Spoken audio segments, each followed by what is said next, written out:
Ang una po natin gagawin ay palalambutin lang po muna natin ang buto ng durian.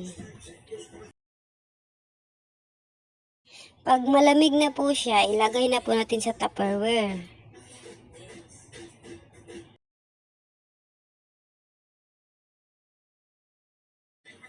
At ito naman po yung hitsura niya pagtapos na natin balatan ang ating buto ng durian.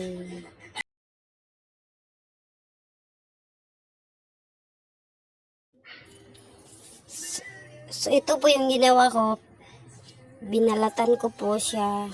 Ang hirap po balatan pero okay lang po yan.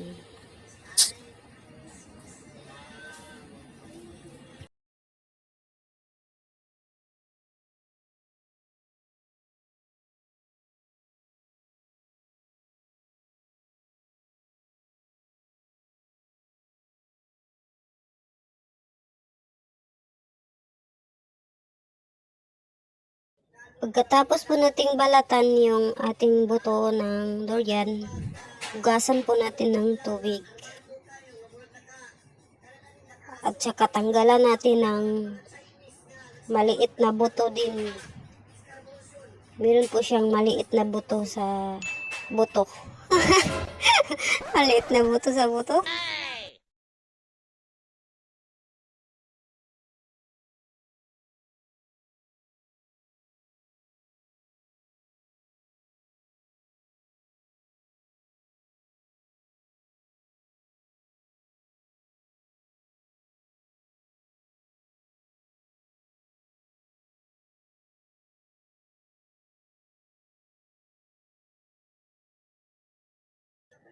Kahoy lang po yung gamit natin dito na pangluto.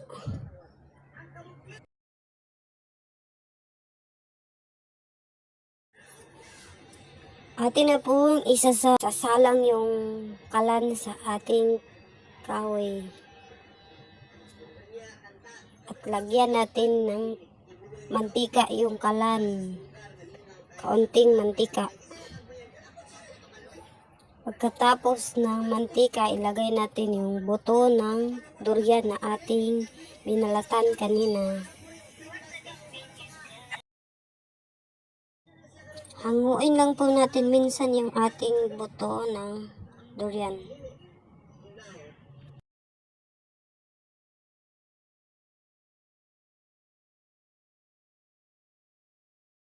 Pag nag-brown na po siya, isasali na po natin sa maliit na lagayan ang ating buto na naprito. Pagkatapos po, lagyan natin ng kaunting tubig yung kalan. Tapos, lagyan po natin ng asukal yung ating tubig. Kahit mga 4 lang po na kutsara ng asukal. At saka hanguin po natin ng hanguin hanggang sa kumulo. At magiging ganito na po yung hitsura niya. Pagkatapos po ng kumulo-kulo, ilagay na po natin yung ating buto na ipinrito kanina. At huwag po natin kalimutan na hanguin ang hanguin.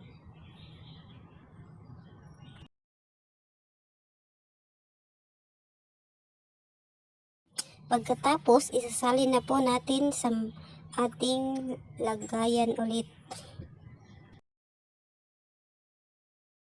At ito na po yung hitsura niya pagkatapos natin lutuin. At ito na po yung hitsura niya pag lumamig na siya.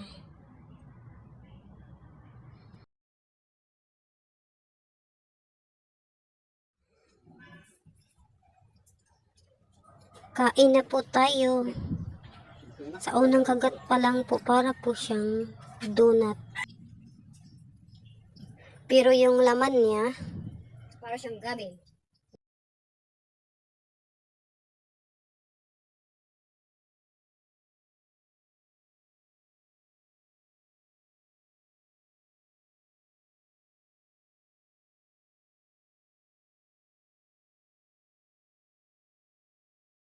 So, dito na lang po natin tatapusin ang ating video for today. Thank you for watching mga ka-channel. Bye!